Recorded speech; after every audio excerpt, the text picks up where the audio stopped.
Hello everyone, welcome to Hug 2 launch webinar series. This is the third and final webinar in the series. We'll just give it a couple more minutes for people to join and then we'll get going.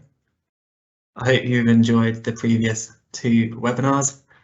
I heard great things about them. I wasn't actually here for them, but I've heard great things and they are being uploaded to the homeupgradehub.org.uk. So you'll be able to listen back if you've missed those, or if you just want to re-listen and make sure you understand things, then definitely encourage you to listen back. So that's the homeupgradehub.org.uk. Okay, maybe let's go to the next slide. So in terms of housekeeping, there will be the usual Q&A function, so please do use that to ask us questions. Myself and some other policy colleagues will be answering these as we go through, and then we'll probably do a wrap up at the end to tackle some of the key questions. Any questions that aren't answered will form part of a circulated readout that's going to follow this workshop and also the previous two webinars. So we'll be sending out answers to all the questions you've asked over the past week and a half, so that you've got those. As I've said, for those who are joining now, the previous two webinars have been recorded and they've been uploaded to the homeupgradehub.org.uk, which is the facility to assist local authorities and support local authorities in your applications, to encourage you to go there and listen to it for the first time or listen back if that's helpful. And this webinar in turn will also be uploaded there. In terms of what we'll be doing today, we'll be focusing on a deep dive into the application form itself. So we'll be going through section by section, looking at each question, each ask of you, focusing on what we're looking for, what scored well, what may not be scored well, so that you've got the best chance possible to get funding. So if we could go to the next slide. This is just a quick organogram of who's who, as you'll hopefully be interacting with us a lot more. So my name's Nick Graham, I'm the policy lead of HUD 2. We've got Monty on camera as well as one of 3 senior policy advisors. We also have Katie and Anna. Monty will be running through most of the session with you today. And then you've also seen James Carey in previous webinars, who's the head of policy and sits over all the different HUD phases. In terms of background, we're very excited to be launching up to £700 million of grant funding, particularly with new ministers and new chancellor. This really shows the government's recommitment to energy efficiency and these types of schemes. So we really want to hit the ground running, show these new ministers and new chancellor that local authorities are great at delivering, great at mobilising early, lots of applications in. So we really encourage you to apply and get involved. In terms of what HUG is, it started off as a manifesto commitment in 2019 to tackle fuel poverty and decarbonise homes. And so far, 1.1 billion has been allocated. Of that, 218 million is already out in the wild as part of HUG Phase 1, and that's being delivered as part of the Sustainable Warmth Competition until March 2023. When that closes, the very next day, HUG 2 is expected to open for delivery in April 23. So we're hoping that that continuous pipeline of funding will help you to kind of retain your staff and keep projects mobilised. If we could go to the next slide. As I said, there's 2 core aims for HUG. So the first that we really want local authorities to focus on is the statutory fuel poverty targets. So that's ensuring as many fuel poor homes as reasonably practical achieve EPC-C by 2030 and EPC-D by 2025. And this is essentially a proxy for lowering people's energy bills at a time when they're at record levels. The other key priority is, of course, net zero 2050 and trying to reduce our carbon emissions as a country. And as part of this, we want to enable a wide package to phase out fossil fuel heating off the gas grid in England. This heating tends to be the most carbon intensive, so oil, coal, liquid petroleum gas. The government has clean growth strategy commitments to phase this out this decade, so HUG 2 is basically supporting that. And of course, we want to improve the comfort and well-being and health of low-income households, and support the retrofit supply chain, and of course local authorities with your capability and capacity to deliver these schemes. So I think that's pretty much it for background. So I'm going to pass to Monty now. Oh no, one more. So key dates. This one's actually probably the most important. So the Hub 2 is open for applications. So we opened on the 29th of September. We've tried to listen to local authorities. We're trying to move away from kind of 6 to 8 week application windows. So this one's actually going to run for 4 months, which hopefully will give you enough time to apply. There'll be 2 application deadlines. So the first will be on the 18th of November, and the second will be on the 27th of January, and that will be the final deadline. But we encourage you to apply early, and that's because you'll receive several months extra mobilisation time to set up your project.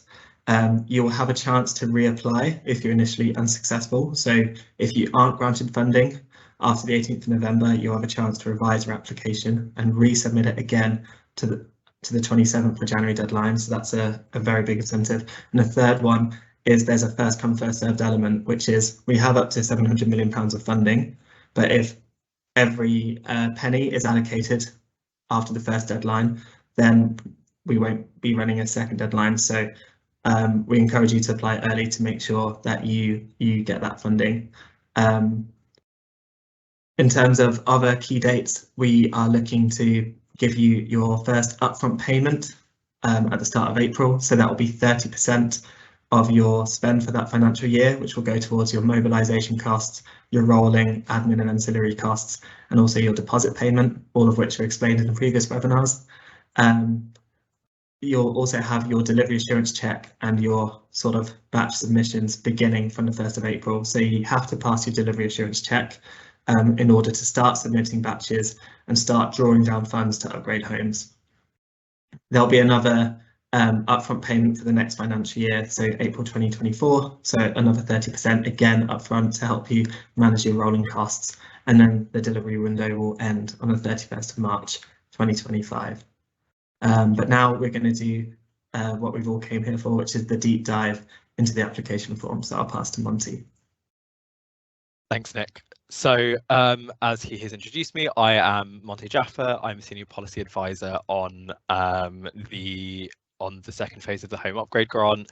I have taken a lot of work to help with the support of my team to build the application form, and so I'll be talking you through kind of how it all works.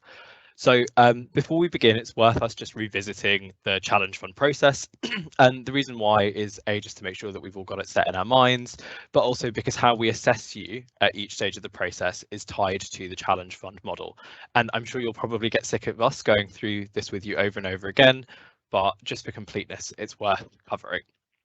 So initially, you will submit an outline application to us, and as Nick has mentioned previously, there are 2 deadlines by which you can submit that application. This outline application will cover a kind of broad plan for how you intend to deliver the scheme. It'll include questions on targeting and your verification strategy, so how you intend to pick the homes you want to sign up to the scheme, and also how you intend to verify their income. We'll ask for your strategy to resourcing and procurement. We'll ask for an initial delivery forecast for you for how many homes you think you'll deliver and what that might look like in terms of a delivery profile. And from the initial number of homes that you intend to deliver as part of that project, we will derive how much your project will cost and how much your funding you are entitled to. And from that information, we'll calculate the size of your size and cost of your project. And we'll also ask you how you intend to use your mobilisation payment. If you're successful at the outline application stage, you'll sign an MOU and we'll release an upfront payment comprised of 2 individual payments. So that is the mobilisation payment and the deposit payment. The mobilisation payment is effectively for you to help stand up your project. It's worth 20% of your financial year spend for 23-24 and 24-25. Whereas your deposit payment will be used to fund capital measures in properties during the batch process in advance of BEIS releasing that funding for you. It's worth 10% of your expected financial year spend for 23-24 and 24-25, and these payments, as previously stated, will be released at the start of each financial year.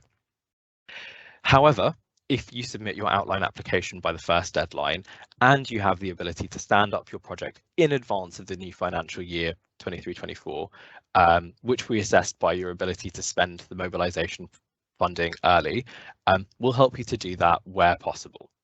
So when you've received your mobilisation money, you'll start hiring resource, procuring installers, getting your resident marketing in place, and of course, signing up and assessing households. When you're ready to go, the next stage of the process will be to undergo a delivery assurance check. So this checks that your resource, your installers and your project plans are all in place, and it'll take the form of a conversation with you being asked to provide a little bit of evidence just to support the statements that you're making. If you pass this, you will unlock what we call the batch process, which is where you can begin upgrading homes.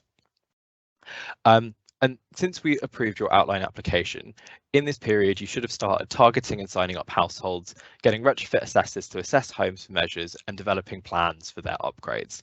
Once you're in the batch process, you can start submitting these ready to retrofit homes for approval. You'll submit batches of homes through our cleverly named batch form to us, and we'll approve or reject it based on whether the homes are within our policy rules, within your project's tolerances, so for example the number of social homes that you're entitled to deliver or the measure types, and whether it sits within the project costs. If it's approved, you'll receive confirmation that the batch you have submitted can be delivered, and you can start upgrading the properties using your deposit payment immediately, and this will enable you to draw down on the funding that we initially allocate you as part of your MOU. And eventually, after 4 to 6 weeks, the payment that BEIS transfers for your batch will hit your bank account. So this process will then repeat itself for every batch you submit, and you'll be able to submit batches of any size and any frequency that work for you. But all of the payments that are made for a batch, for all batches approved in a single month, will be compiled and paid to you in a single payment. And as I said, this process will repeat itself over and over again for every batch that you submit. This is a short summary slide that outlines what each of the application forms or application stages that we ask of you will go through, and it's just there for you to look at when you come back to review these slides. So the majority of this, or all of this session will cover the outline application stage, as that's the application form we've put out for you. So initially, we're going to talk about what it's going to be like to fill out that application. So there are 2 types of questions that are available to you, that are expected of you. There are mandatory questions and there are optional questions. Mandatory questions are those that need to be completed for an application to be accepted, and optional questions are, again, as the name suggests, only optional. Some questions will be mandatory for specific respondents in the case of some questions will be specifically mandatory for consortia applications. There are also 3 types of question formats that appear in the application form. These are either as direct questions to you, they come in the form of tables, or as declarations, where you either accept a statement of intent that's provided to you, or you provide some information to support the statement, used to support a statement that either you or we have placed out for you. There are, as well as that, the questions in the outline application form will be assessed against one of 3 core strategic scoring criteria. The first is strategic fit, so how closely your application and the questions and the responses that you've provided to questions align with the strategic priorities of HUG2. A delivery assurance criteria, which assesses how confident we are in the deliverability of your project.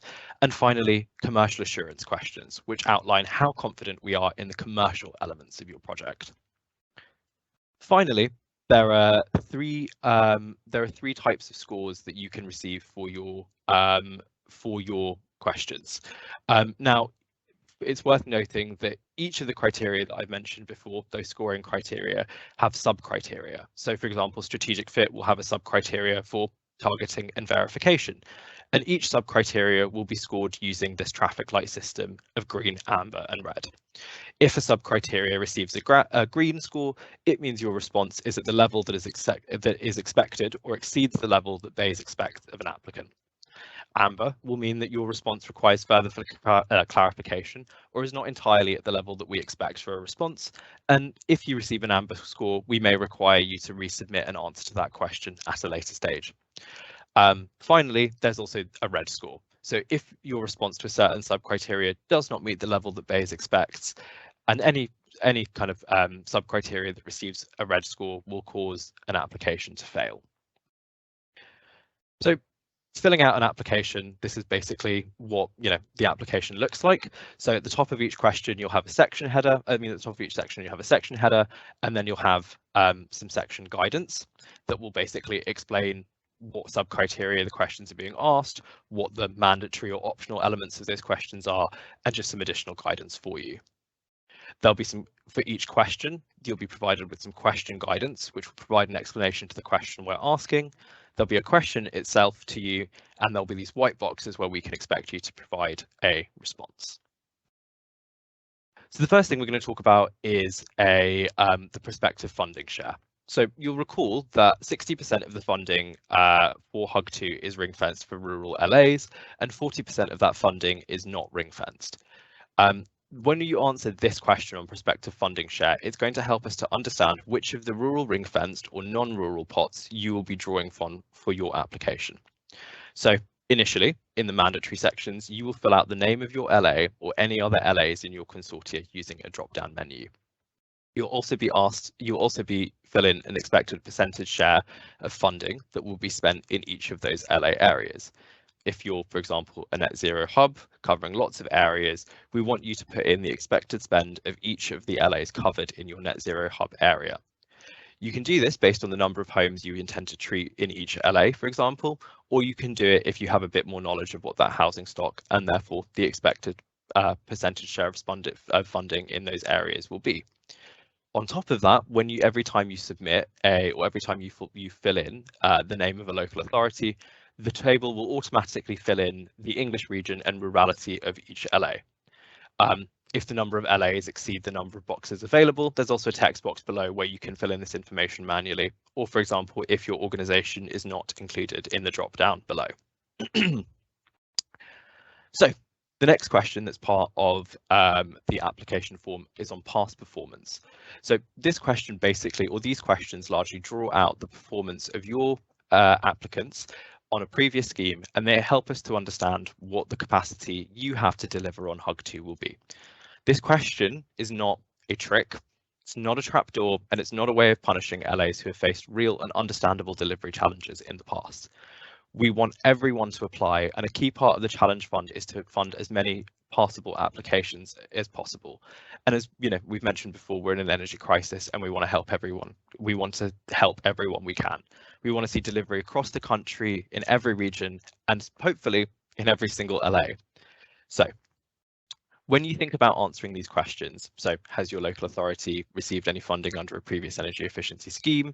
Has your local authority registered any underspend? And if it registered underspend, why did that occur? We want you to think about recent schemes. So think about sustainable warmth, HUG1, and SHDF. When you come to answer the question as to why, did you register an underspend? What happened in that underspend, question 1G, we want you to answer in terms of who you are. So are you the lead of a consortia or are you a member of a previous consortia? And we want you to break this answer into two parts. The first part, where we only expect a third of the answer of the 500 words to answer, is what happened and why did you or members of your consortia register an underspend? So, what were the challenges you faced that led to delays and underspends? Was there an installer that dropped out last minute? Did you face challenges engaging with residents? And really, this first third of the answer, we really want an honest assessment of what caused the underspend. For the second 2/3 of that answer, what we really want to tease out of you is what have you learned and what will you do this time? What steps have you or will you take from the lessons from the past to mitigate the risks for this time? And that's where we really want you to focus your answer. So we really want to tease out, what specifically are you going to do now to address those challenges? What have you built into the scheme design or into your, governance structures that enable you to really address those challenges? In some cases, you may not have registered an underspend in the past. So, for example, some of the people on this call might have had them, well, everyone should have had their midpoint review as part of the Sustainable Warm Scheme, and you may not have declared an underspend yet. But if you, anticipate that you might, or you might anticipate that, you won't be able to spend all the funding, still use this space to explain if you might, explain if you might have that underspend and what lessons you can draw from that phase. The next section of the application form will cover your contact detail. So, we want the name and the contact details for the person submitting the application.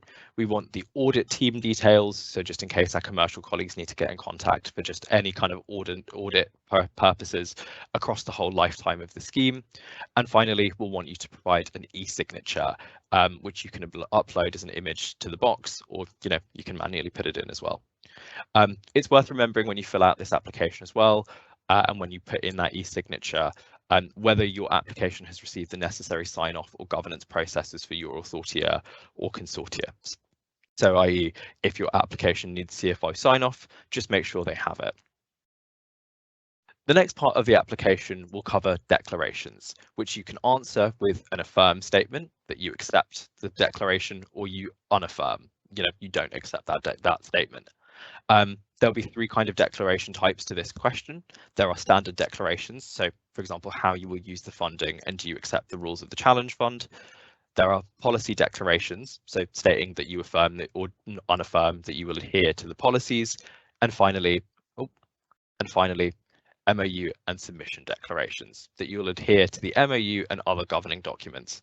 And at the end, if there's a reason why you can't affirm some of these statements, you have the option to use this text box and explain why. Moving forward, the first real assessed part of this application is on your low income verification strategy. So as you'll recall, there are two types of households that are eligible to receive funding under HUG2. Those with a combined household income of £31,000 or less, or those living in the most economically deprived neighbourhoods in the country, as defined by the indices of multiple deprivation income deciles 1 to 3. So the first two questions ask you about the IMD. First of all, will you use the IMD? Will you apply the IMD route? Will you use this as one of your targeting and verification strategies? And the second question is, how many IMD eligible postcodes are there in your area?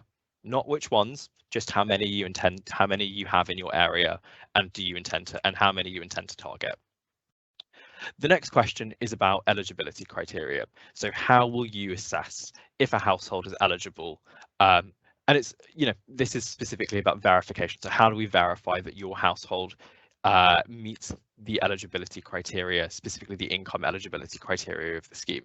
And so what this question asks, please outline your low income, eligibility criteria, is what the criteria that you will use. So what data sources or mechanisms will you use? How will you confer that eligibility? So will you use means tested benefits and, get a benefits letter from a household? Will you use the IMD? So for example, using the IMD and getting a council tax bill from them and then checking they live in that area. We'll use locally held data such as council tax reductions, free school meal registers, housing benefits, or Eco LA Flex declarations. And it's just worth remembering that there are no limits on the number of eligibility criteria that you can use, and so multiple different routes in to assess eligibility are actually favourable, because multiple approaches are better than just one. They don't let you limit the number of households that you can have sign up to the scheme. Moving on, the second set of questions in this section are on targeting. So how will you identify where to look for those eligible households, and how do you intend to engage with them? So when we think about where to look, what data sources will you use to pinpoint the houses that you intend to pick up?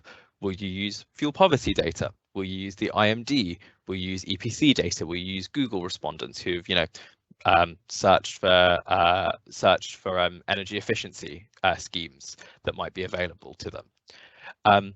And when you think about how you'll be engaging with these groups, what strategies will you use? And we want you to kind of explain a bit more about how you'll do this. So what marketing strategies will you use, and what kind of approach will you take? How will you advertise to those households? Will you have a referral route in that allows people to come to you?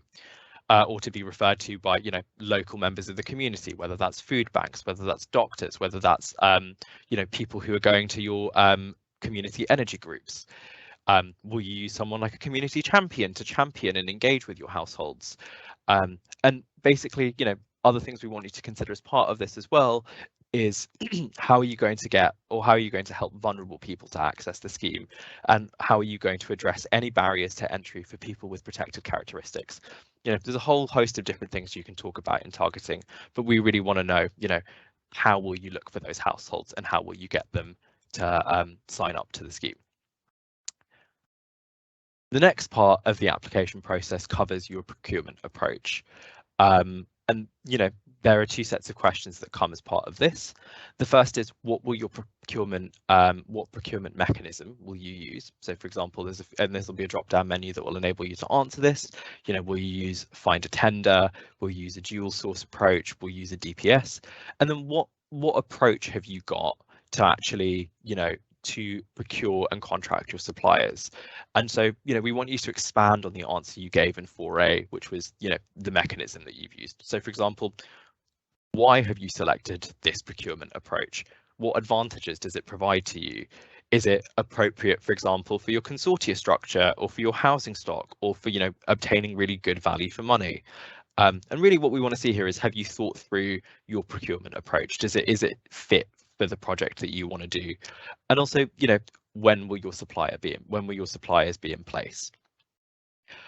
Another part of this procurement approach is also on modern slavery requirements. So, projects that are delivered through government need to be compliant with the Modern Slavery Act of 2015, and we'll ask you to declare that your project is, that your procurement approach is, and we'll also ask you, if you haven't got a modern slavery policy in place, either just to provide us with a bit of information on your modern slavery policy, or just provide us a link to where your modern slavery practices are. Moving on, as part of your procurement, they'll also ask you to fill out this table, which provides you, with the suppliers that you have. So this is for known suppliers or intended suppliers. And as you can see, the table asks for specific bits of information. So we'll ask for basic details like their name, like the value of the contract, their company's house registered details. We'll ask for their registration numbers, such as their Trustmark number, their MCS number, whether they're PAS 2035 certified, how long they'll be contracted for. And if you don't know which installers you'll use, but you know what they'll be used for, you can just fill out some of the expected details and or the purposes of that contract. Further down after this table, we'll ask you why are these installers, or why are these suppliers suitable or appropriate to deliver the grant for you. It could be that, for example, some of them are in place already, and that's really good to know, or that you intend to actually go out and procure these installers using that procurement mechanism you discussed before. But we also really want to know, for example, why you've selected these kinds of installers. Is it because, or these other suppliers as well, because it doesn't have to just be installers here. Is it because they're appropriate to your housing stock? Have you had previous experience with them? And if so, do you need to update some of your contracts so they're more viable for HUG2? Do they have the skill sets that you need to have them cover? So you have specific measures that you need to have installed in your households for your housing stock, or maybe you need to have bring in someone to do some marketing for you. And also, primarily, do they have the capacity to deliver the kinds of projects that you want to deliver? Are they able to take on the number of retrofits that you might need them to? The next, and then just as well, we'll also ask you to just provide some information on conflict of interest. So if there are any conflicts of interest between members of your project team or members of your LA and the larger project at hand, we want to know what those conflicts of interest are and how will you manage or mitigate them. Moving on, we will ask you some questions on delivery assurance. So we ask for the following evidence to check that your project is deliverable, and the things that we ask for, the evidence that we ask for, fall into one of two categories. There's either questions and evidence that you need to submit now, or there's evidence that you can submit now, but you can choose to submit at a later point in time before you go into batch delivery. Although It's worth noting that you will not be able to unlock the batch process if you haven't submitted the full gamut of evidence that we request from you. On the mandatory evidence, we require a draft project plan, which should be a timeline of your project outlining the stages the project will be delivered in. And you can actually use the delivery forecast that we ask you later on in this application form as the basis for this. So we want it to be a bit more expansive. You know, we want to know, what does your project life cycle look like overall at this inception stage? What are you planning on doing over the life cycle of the project? Another bit of evidence that we'll require from you is an overview of your project management methodology. So what is the methodology that you intend to use? Is it going to be Prince? Is it going to be APM? And how will you apply that methodology to your project and deliver against it? And whether that, you know, project management resourcing is in place as well. We'll ask for a draft issues and risk register, where we would like you to outline some of the high-level risks to your project and the mitigations that you will take to address some of those risks. And we'll also need from you mandatorily a governance structure. Now, this can be supplied in the form of an organizational chart provided and some escalation contacts and the escalation, you know, the mechanisms of escalation as part of your governance structure. And when you submit this delivery assurance, this delivery assurance evidence, we want that to be submitted in an annex that should be in PDF form, submitted alongside or attached alongside your application. Optionally, we ask for some evidence now, but again, you have the option of submitting this any point in time before the batch process. These are, you know, your governance and decision-making processes. So what does the governance structure of your project or consortia look like? How do you pass things? And again, thinking about the differences depending on who you're applying as, you know, for a consortia, whereas against an individual LA.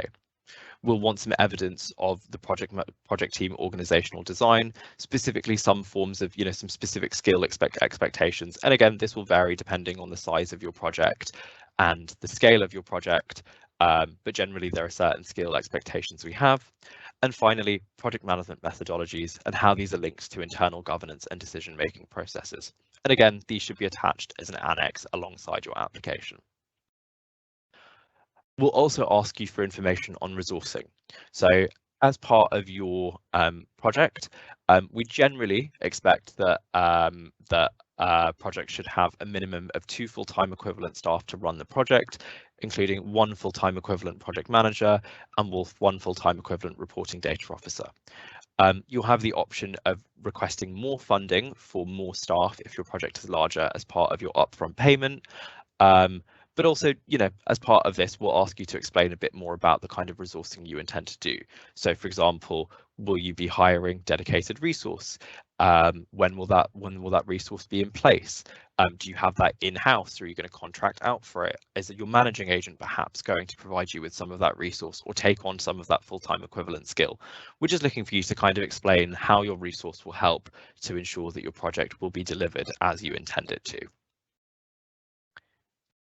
Moving on, we'll ask you for a delivery forecast. So you are expected to provide a credible estimate of the number of homes that you intend to upgrade as part of this section. What will happen is from this, we will estimate the cost of your project using an 18k average cost per home. So based on the total number of homes, we'll calculate your total capital cost, your estimated A&A cost, set at a 15% A&A entitlement, and together we'll compile that into a total cost.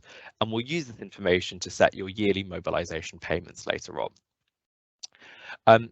We do expect your average homes cost to vary once you move into batch stage, and this will be accounted for in the MOU we will send to you. But at this stage of the project, all we really need to know from you is what size of project, what number of homes do you think you'll deliver? Moving on, we'll ask for a delivery plan. So this is an overall pretty simple initial look at what the plan for your delivery will look like. It's broken into 2 financial years, so financial year 23-24 and 24-25, and it has a monthly breakdown. If you look at the columns, and as part of that, we'll ask for your financial year totals. So the table will automatically calculate based on what you submit every month, the financial year totals for all of the column headers and the overall totals at the bottom for both financial years combined. If we look to the columns, we ask for specific information presented in a monthly breakdown. So we'll ask for the number of homes you intend to contact each month, how many of those homes you predict will sign up, how many of those homes will you then go on to, will transition through your pipeline to be assessed by PAS 2035 standards, with measures designed by a retrofit coordinator, as we define them, homes that are ready to retrofit. So how many homes do you realistically think that you'll be able to assess with a retrofit assessor and coordinator to design those measures? And finally, how long do you think those homes will take, presented monthly as a breakdown monthly of the number of homes that you will complete? We'll also ask for a monthly breakdown of your capital costs and your A&A costs and the kind of planned activities that you intend to take with each month. So just a quick overview of what you'll be doing in each month. The next thing we'll come to talk about is what we expect from you as part of this table, right?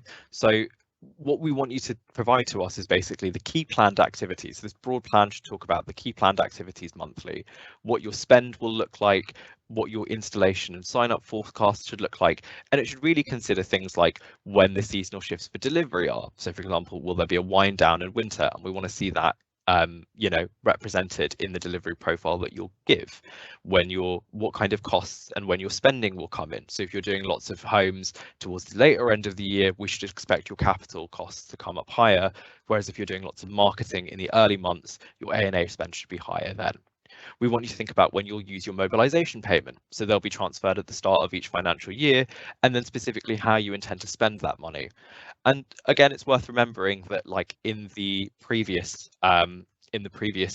question, as part of your commercial assurance, or as part of your delivery assurance, we ask for a project plan. So you can supplement that project plan with this. So we want a relatively good initial draft of what your delivery plan will look like.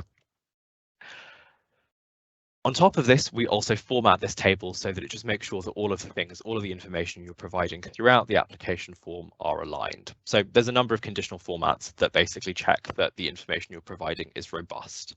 So the first thing that we'll highlight is, the table will automatically collate the total number of homes that you have said that you will sign off. And what we want this to do is align with your initial delivery forecast for the number of homes. And it will highlight red if those two numbers don't match up. So, you're supplying monthly figures, but if those two numbers don't align, then there's an error in some of the information you've provided us. The next conditional format is your capital costs. So again, we provide you with an expectation of the kind of the amount of capital funding you'll be provided with. And as you provide your monthly breakdown, we want the total capital cost to align with your projected capital costs, and specifically your A&A costs. And there's a 15% A&A financial year cap, so we want to make sure that within each financial year, the amount of money that you're suggested to spend will be meet that 15% cap, but also, as before, it aligns with the total projected A&A entitlement that you've been provided. So you're not overspending, or you're not predicting that you'll overspend A&A in that monthly breakdown. And of course, there's the final, which is the project total, which again, together, which is comprised of the sum of the total capital cost and the total A&A cost, and just overall, if your costs don't align, the project total will highlight in red. Moving on, we have the anticipated batch delivery. So we'll ask you some questions basically on the number of homes you intend to submit per batch, so the size of your batch, and the frequency or the regularity of your batch. So how frequently do you intend to submit those batches? And again, it's just worth remembering here that you can submit any number of homes in a batch at any frequency. So it's really just for you to have the flexibility to do what you think is best. The next part of this is the mobilization payment. So as you'll recall, or the next section of these questions are on mobilization payment. So as you'll recall, we provide you with an upfront payment, which is comprised of a mobilization payment and a deposit payment. The questions in the outline application form largely cover the mobilization payment, because the deposit payment both payments are automatic, but the mobilization payment is money that you will use to mobilise your project. And so just as a reminder, the mobilisation payment is an automatic 20% payment for each financial year of delivery, and that includes, that 20% will include the 15% A&A spend if you choose to use it for A&A. And the purpose of this is to hire resource to procure and mobilise and sign up and assess homes ahead of capital measures being installed in properties, and it funds both capital and A&A expenditure. Conversely, the deposit payment, as we've already covered, is 10% of each financial year spend and will be given to all HUG2 projects for delivery of 23-24 and 24-25. And the purpose of this payment is to address the lag in time that it will take for between batch approval and the release of funds. And it's basically to enable you to begin delivering immediately after a batch is approved, just to ensure that those households that you've signed up and the installers who you've earmarked to do measures don't go cold or get booked up by other projects. And it specifically covers capital expenditure only. So in the table before, you gave a monthly breakdown of your capital and your A&A spend for each financial year, and the form will specifically calculate, based on each financial year's costs, the 20% entitlement for your mobilisation payment. And this here shows you for a 200, let's say you'll do 200 homes, you'll complete 200 homes. With 100 homes being completed each year, this is what your estimated 23-24 and 24-25 mobilisation payments will be, and the form will automatically calculate that for you. The next part of the form will ask you for how you intend to use that mobilisation payment. Now, it's worth noting that this is not an assessed question, but it is mandatory because we want to know what realistically the spend on your mobilisation will be, right? So where things are greyed out, those things will automatically populate for you. But as you can see, there's two types of spend as part of your mobilisation payment, and there are individual line items. And what we've done is we've compiled the line items for those mobilisation activities together into things that we think they are. So, you have one line for marketing, advertising and campaigns, another one for procurement outsourcing, another one for resourcing, PAS 2035, and new EPC assessments. These may not cover the full expanse of what your mobilisation activities will cover. And so where in white, where it says LA to specify, you can add in new line items. Or you can add in new activities that you can use your mobilisation spend for.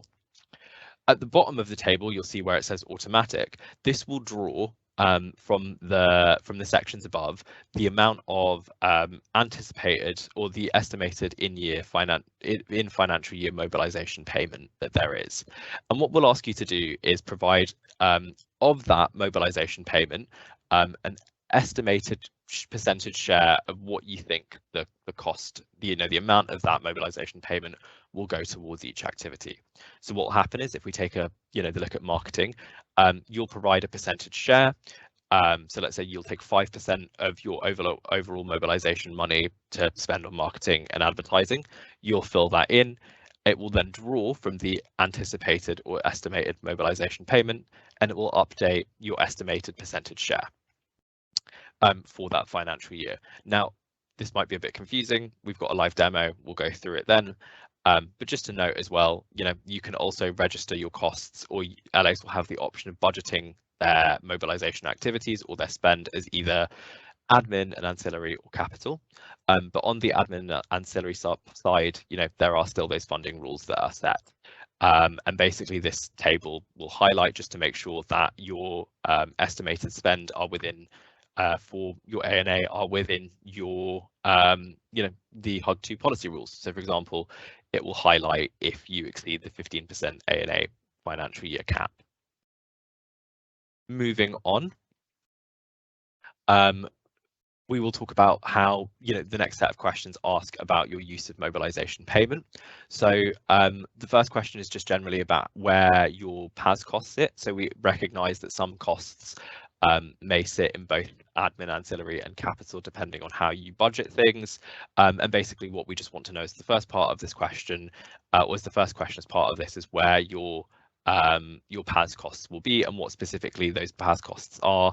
and or what you anticipate those past costs are, and where you intend to budget them. So you might have a case where you've budgeted them both as A&A and capital, and we just want to know what that is just for our own records. The second part of this question, question 7H, will ask you where, if, for example, you've provided new line items. So I don't know, maybe there's some pre-delivery work that you need to do on properties. And what we'll ask you to do is where you've introduced new line items into the table, just to basically provide a bit more detail as to what they are and justify why you're doing them. There may also be cases where, for example, you've listed the same line item in both A&A and capital. So, for example, in marketing and advertising, you might have to budget marketing as admin and ancillary because you're hiring staff, but the actual advertising as capital spend. And where you've done that, again, we also just want you to explain why there's a crossover between A&A and capital, just for our own records. As we mentioned before, there is also the option to receive a mobilisation payment this financial year. This is only for projects that are able to submit by the first application deadline, and it's only for projects which credibly have things that they can spend in this they can directly spend their mobilisation money on in this financial year. The money that you receive as part of this financial year won't contribute to any of the kind of A&A caps. So all of the money you'll be provided, if you're able to spend that money this financial year, can be spent on whatever you think it will be. And again, as I mentioned before, it will only be what we will deem as credible expenditure, or whether you have the actual ability to spend the money is whether you can credibly spend it. And so what this question will basically ask is, will you request mobilisation payment for this financial year, and for you to provide us with a broad weekly estimated expenditure for things you can definitely spend week by week. The end of the question will also ask you to provide a brief overview of what you'll spend your payment on. So you might request £100,000 as part of your mobilisation for this financial year, and you can credibly spend that because you know in week 1 you'll be spending 20k on hiring new staff because they're already there. In week 2 you'll spend another 60k on procuring installers because they're already in place, and finally you'll spend the remaining 30k in weeks 3, 4, 5 and 6 to begin hiring retrofit coordinators and going out and doing those initial housing stock assessments and EPC assessments. BEIS expect and will like to help as many local authorities stand up early as possible, with us funding you in February and March of 2023 to fund those mobilisation activities. And where you can provide us with the evidence you can, we really look forward to helping you where possible stand up your projects early. As part of the outline application form, there's also a bit on VAT. So generally, we expect all applications when it comes to cost to not be inclusive of VAT because that's recoverable, but we'll just ask you to provide a bit of information or just to confirm that the costs that you've provided are not inclusive of VAT, and where they are, for example, where you're just paying someone to do something for you but you're not directly procuring that service, you might have to pay VAT on that, and we just want to have a bit of an understanding of where you may have to pay, where you may not be able to recover the VAT you spend as part of your spending. The final part of this question is the final section of this application form is on modelling data. So we, as part of our outline application form, we don't specifically ask you for things like the housing stock you intend to upgrade or the measure mixes, but we need that information, or we need as much credible information as we can get to, estimate the scheme level benefits and basically figure out what the intended impact of our scheme will be. So if you have homes that, so we're going to request information on homes that you already have signed up for a previous scheme that are ready to go, that you want to upgrade under HUG 2, or that you very highly credibly think will be upgraded under HUG 2. And if so, we just want to know a bit of information about that. We think it will be really handy for our modelling, for our internal modelling. And it's not a mandatory question, but if you can provide it, we'd be really grateful. And as part of that, we'll ask for things like the estimated number of fossil fuel homes that you think you'll upgrade as part of those homes that you'll definitely upgrade. And it doesn't have to be the full gamut. It can just be a subset of the kind of homes that you definitely know you'll upgrade as opposed to the full projection. Do you have, how many of those properties have cavity walls? How many of those properties are terraced? And what kind of percentage of clean heat rollout do you think? Again, just to say this information is optional, but if you can provide it, we'd be really grateful. So that brings us to the end of just the application form run through. We're now going to have a quick live demo of the application form itself, and I'm just going to talk you through it very briefly. Yeah, so I'll just get to that now. So this is the outline application form that's on gov.uk. At the start, there's of course a little bit of guidance on submitting this application, and it basically just talks you through some of the stuff that we've been through today. As I mentioned, there's the first section on the details of the local authority, and as part of it, you know, as I've said, there are some questions that are mandatory and some that are optional. Questions will have, you know, sometimes there'll be drop-down menus, sometimes there'll be free text. This one actually isn't a free text, this one is a drop-down with information pre-populated. So I don't know if Bassett Law Council are on this, but I'm going to be Bassett Law today. If, for example, you know, there'll be some cases where, for example, optional questions are there where your organisation isn't listed if you're a net zero hub. So we might, you know, put in the Southeast net zero hub here because they're not included in our dropdown. So this is what our funding share looks like. Again, just to give you, I'll automatically fill out for you. So as I said, this is just the kind of basic contact information. The second section is on declarations, and again, as we've said, we'll ask you to affirm or not affirm certain statements. Hopefully you'll affirm them, so I'll put that as affirm. Oh. And oh, it's a bit, here are the general declarations, and then we'll have our policy declarations. The next section, of course, is on targeting and verification. As we said, we'll ask you for the total number of eligible postcodes in your area. These sections here where you come to fill out, so the boxes have been sized to specifically fit the number of words that are in them. So yeah, there we go. You can fill them out, overwrite some of the text. The next section, of course, is on contract strategy and commercial assurance. So this will be those procurement questions that we asked you with your tables to fill out. Moving on, there's a section on delivery assurance and internal resourcing. So we'll ask you for your all of your project resourcing and delivery assurance information, and we'll ask you to confirm that you've submitted an annex as part of your application. Then we have our delivery forecast section where you'll provide a forecast number of homes. So we'll do 200 homes, and the green boxes are where calculations are automatically done for you.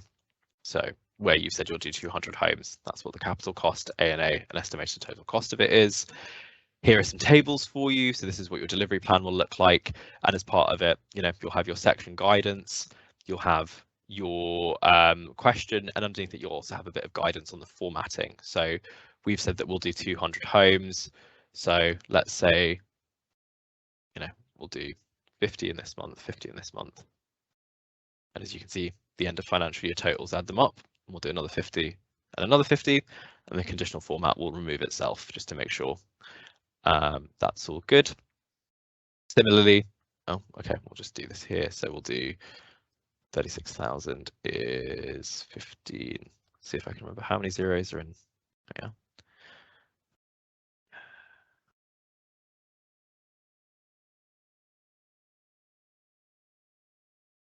So we'll just fill in some information here.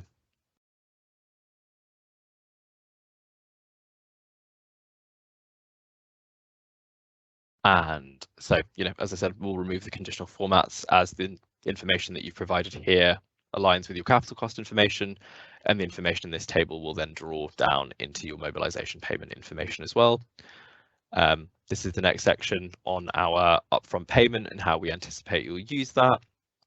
And again, so I said I'd give you a quick bit of a live demo here. So as we said before, this is your upfront payment table, which will tell you how you'll use your mobilisation payment. You have £360,000, which will be awarded to you as part of your mobilisation payment. We'll say that your marketing and advertising costs will take up about 10%. And what will happen is that 10% will be calculated against your estimated in-year financial mobilisation payment. Where you, for example, exceed that amount, so let's put in 95%, the formats will highlight to tell you that you've used too much of your mobilisation payment, or you've exceeded the amount of mobilisation payment available to you. We'll ask you some questions on how, if you can request a mobilisation payment for 22-23, whether it will use your VAT, how you've budgeted your costs, and finally a quick section on modelling information. That brings us to the end of our live demo. I'm happy to, if there are some questions in the Q&A, I'm happy to go through some of those if you want us to provide a bit more information, or if you want to do a bit more of a deep dive on the application form itself. But finally, you know, the BEIS have set up a technical assistance facility in the name of the Home Upgrade Hub to provide technical support to local authorities interested in applying to HUG2. That technical assistance will be delivered by our commercial partners Turner and Townsend. And if you have any information, if you have any questions that you'd like to ask, or you need support in submitting an application, please go to the homeupgradehub.org.uk, or you can email them on info@homeupgradehub.org.uk. That brings us to the end of our presentation. I think we'll, if there's any time for Q&A, I don't know. I mean, if there's any questions that have been brought up, I'll ask Nick to come back on and talk you through them. Yeah, thank you, Monty. That was excellent. I hope you all found that super useful. Lots of questions in the chat where we've managed to answer, I think, all of them, which is great. So there'll be some answers in there. Lots about kind of advantages, disadvantages of consortia, whether we're looking to actively encourage consortia or not. So I would say BEIS is agnostic. We want you to do what works for you. But what we would say is that there is a matchmaking service. So if you feel like you don't have the capability and capacity to apply, we would encourage you to use that matchmaking service to join a consortia if you would want your LA to receive their share of funding. And you can do that by going to the homeupgradehub.org.uk website. In terms of other points, I think there's a few questions around upfront payment. So just to reiterate, it is 30% upfront. This is irrespective of whether you're submitting batches or not. This is basically to cover your resource and your rolling costs, so you shouldn't expect to suddenly lose this, and unless of course you're not delivering anything, which we don't expect will be the case. So that's there for security. So the batch application shouldn't lead to worries about you losing your resource. There's questions about procuring and resourcing as soon as possible, but then obviously there's that risk attached. Each local authority will have their own risk appetite. I think what we would say is the earlier you can do it, the better to get going. I've just realised I've just gone on live. I've been on live this whole time. I'm going to hopefully say it. Okay, great. But you could hear me. Okay, that's the important thing. So yeah, we would encourage you obviously to look at the risk appetite of each local authority, maybe even put in clauses like this job advert is subject to receiving HUG2 funding, or this contract is subject to receiving HUG2 funding. If you apply early, obviously that does give you more time to get those contracts and resource in place, and that's vital to get through the delivery assurance check, which is basically our way of saying, are you ready, if you receive money this month, to start installing measures into homes, to start drawing down that funding? So yeah, we'd really actively encourage you to start those processes as soon as you feel able to. I think the rest will probably just save for our readout. So there's some questions on that. The readout will cover all 3 webinars. So the questions you've asked last week and today will be covered. So don't worry if you think you haven't received one hasn't been sent yet. We'll aim to get that to you by the end of next week, hopefully sooner. And we also encourage you to delve into the guidance, do keyword searches, because most of it is covered there in detail.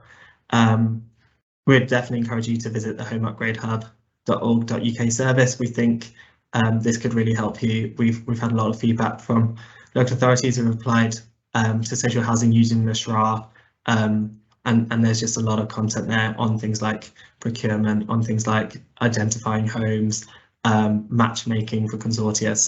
So much there for you to get involved with. That will be coming out in the weeks ahead. So you can see a schedule of webinars and workshops and kind of apply to join them. So definitely check that out.